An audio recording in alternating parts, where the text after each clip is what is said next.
Vous avez certainement vécu ou entendu parler de la première édition l'année dernière.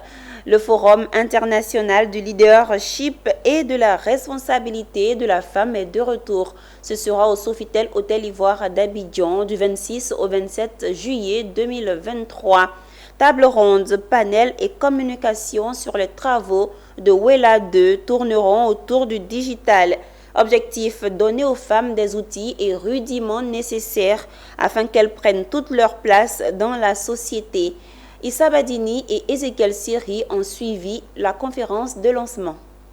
Il y aura bel et bien Wella cette année et ce sera le 27 et 28 juillet au Sofitel Hôtel Ivoire. C'est l'information principale de cette rencontre qui se tient au cabinet Focus à Abidjan entre le commissariat général du forum et les hommes des médias. Une seconde édition qui connaîtra cependant des innovations, à en croire Miranda Dekou, directrice générale de Maousse Group, structure initiatrice du forum. Wella cette année va se dérouler sur 2 journées. La première journée est réservée à des ateliers, à des travaux autour de la thématique centrale qui sera le numérique et la digitalisation positionnés comme levier de croissance économique de la femme africaine. On va parler de l'accessibilité de la femme au digital, quels sont les freins, quelles sont les opportunités qu'offre le digital pour l'épanouissement économique de la femme africaine. La seconde journée sera essentiellement et entièrement réservée à la capacitation, au renforcement des capacités des femmes. Placé sous le thème « Innovation technologique et digitale, levier de l'inclusion sociale et économique des femmes en Afrique », Wella 2023, ce sont au total 2 jours de formation en développement personnel et de renforcement des capacités autour des panels de communication et des tables rondes.